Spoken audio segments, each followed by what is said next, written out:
9 जून 1949 की बात है। पंजाब के अमृतसर में रहने वाली एक स्पोर्ट्स फैमिली में एक लड़की का जन्म हुआ। नाम रखा गया किरण।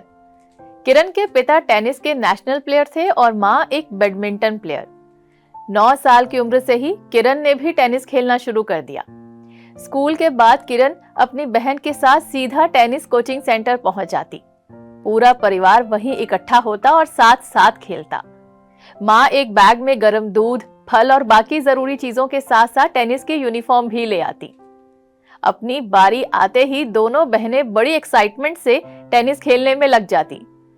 लेकिन कई बार अपनी बड़ी चोटियों की वजह से किरण को खेलने में बहुत परेशानी आती थी। गर्मी में इधर उधर झूलती चोटियां उसे अपने खेल पर फोकस नहीं करने देती थी। आखिरकार एक दिन उसने अपने पेरेंट्स से पूछ ही लिया, क्या मैं अपने बाल कटवा सकती हूँ? दोनों ने बिना हिचकिचाए हामी भर दी। किरण ने वहीं अपना रैकेट छोड़ा और फौरन कोचिंग सेंटर के ऑपोजिट बनी एक नाई की दुकान पर पहुंच गई। ये नाई सिर्फ आदमियों के बाल काटता था। उसने किरण की चोटियां पकड़ी और पूरी की पूरी काट दी और किरण के बालों का बॉय कट बना दिया। और कोई लड़की होती तो इस पर चिल्ला देती, लेकिन किरण को बड़ा चैन मिला कि अब वो पूरे फोकस के साथ टेनिस खेल पाएगी। इतनी कम उम्र में ही बाल कटवाने जैसे सीधे साधे फैसले ने आगे चलकर किरण को ये सिखा दिया कि जीवन में जरूरी चीजों को प्रायोरिटी कैसे दी जाती है। जैसे उस समय किरण के लिए सुंदर दिखने से ज्यादा इंपॉर्टेंट था अच्छी तरह खेल खेल पाना। अपने काम के प्रति इसी समर्पण की भावना ने एक दिन किरण को बना दिया एक ऐसी ऑफिसर जिसके लिए कानून व्यवस्था सबसे बड़ी प्रायोरिटी बन गई। इतनी कि एक दिन उसने प्रधानमंत्री की गलत पार्क की हुई कार तक को टो करवा दिया। जी, ये कहानी है इंडिया की first female IPS officer Kiran Bedi की, जिन्हें लोगों ने इसी इंसिडेंट के बाद से क्रेन बेदी कहकर भी पुकारना शुरू कर दिया था।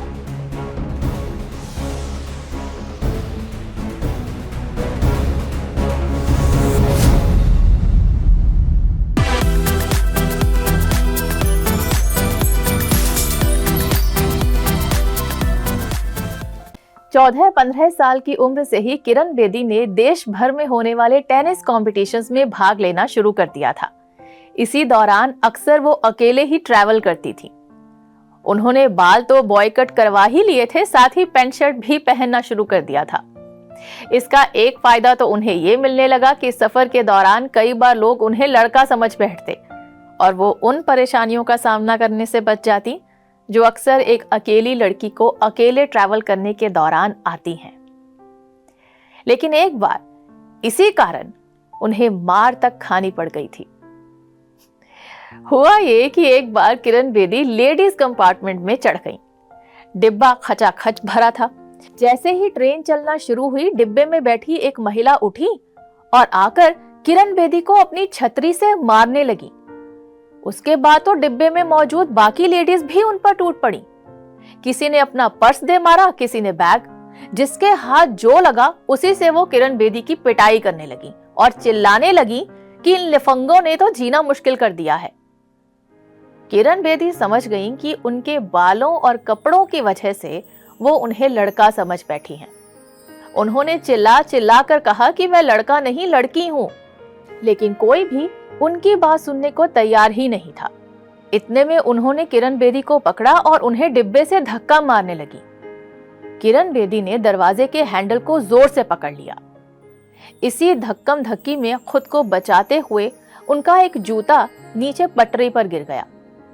इतने में उन्होंने अपना दूसरा जूता भी निकाला और उसे भी पटरी पर फेंक दिया ताकि जिसे भी वो जूता मिले, जूतों की जोड़ी मिले। ऐसा ही एक बार महात्मा गांधी ने भी किया था। दूसरों के लिए सोचने का यही भाव आगे चलकर भी उनकी जिंदगी का अहम हिस्सा बना। वो समाज सेवा के कामों से जुड़ी, एनजीओज में काम किया, यहाँ तक कि भ्रष्टाचार का विरोध करने के लिए भूख हड़ताल पर भी बैठी।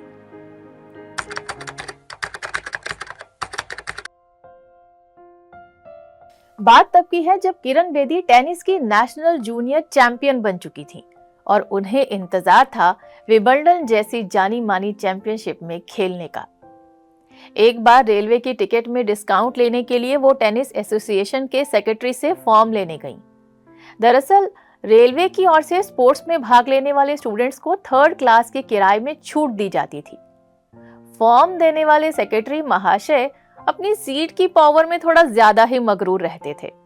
अपनी इंपॉर्टेंस जताने के लिए लोगों को इंतजार करवाना उन्हें अच्छा लगता था।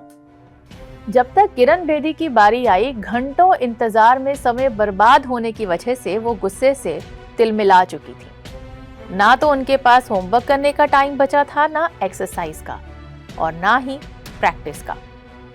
वो अपने आप को रोक नहीं पाई और जैसे ही वे सेक्रेटरी साहब के सामने गईं, उनका गुस्सा फूट पड़ा। वे बोली, सर, मैंने आपसे ये सीखा है कि मुझे हमेशा दूसरों की जरूरत का आदर करना चाहिए। बड़ी होकर मैं कभी भी आपकी तरह किसी से इस तरह इंतजार नहीं करवाऊंगी और दूसरों की समय की कीमत समझूंगी।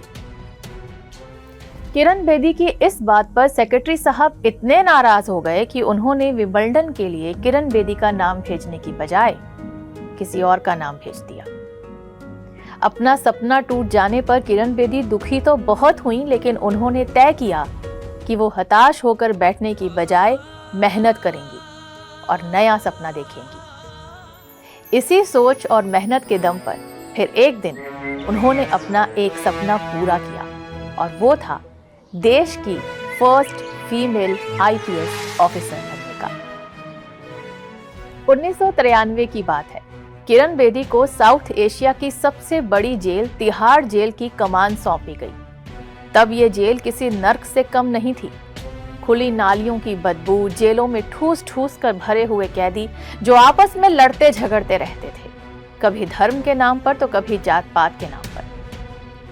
किरण बेदी से पहले तिहाड़ में बाकी जेलों की तरह सिर्फ एक फोकस रहता था कि कैदियों को सुरक्षित कैसे रखना है, लेकिन कैदियों में सुधार कैसे हो, इस पर किरण बेदी ने बड़ी गहराई से विचार किया और तय किया कि वो कैदियों के आंतरिक और बाहरी यानी इनर और आउटर लेवल पर सुधार के लिए प्रयास करेंगी। उन्होंने जेल में ध्यान, योग और ग्रुप प्रेयर्स जैसी कई नई चीजों की शुरुआत की। इसके अलावा फेस्टिवल्स, स्पोर्ट्स और डिफरेंट कॉम्पिटिशन्स ऑर्गेनाइज किए। साथ ही कैदियों को वोकेशनल कोर्सेज करवाए ताकि कैदी जब जेल से बाहर निकलें तो उनके हाथ में हुनर हो और वो आत्मनिर्भर होकर सम्मानित जीवन जी सकें और समाज की बेहतरी में अपना योगदान दे सकें। 2 साल में किरण बेदी ने तिहाड़ जेल और कई कैदियों की ऐसी काया पलट कर दी थी कि पूरी दुनिया के लोग तिहाड़ जेल को जेल नहीं, आश्रम के तौर पर जानने लगे थे, जहां आकर कैदियों को जीवन की नई राह मिलती थी। इसी के बाद से किरण बेदी को रिफॉर्म बेदी कहकर भी बुलाया जाने लगा था। किरण बेदी कहें क्रेम बेदी, रिफॉर्म बेदी या तिहाड़ बेदी, लेकिन इतना जरूर है कि वो भारत के विकास में हमेशा एक आशा की किरण बनकर उभरी है। इस वादे के साथ कि किसी और प्रेरक हस्ती की बेमिसाल दास्तान के साथ फिर हाजिर होंगे। अभी के लिए इजाजत चाहते हैं। नमस्कार, टेक केयर ऑफ योरसेल्फ।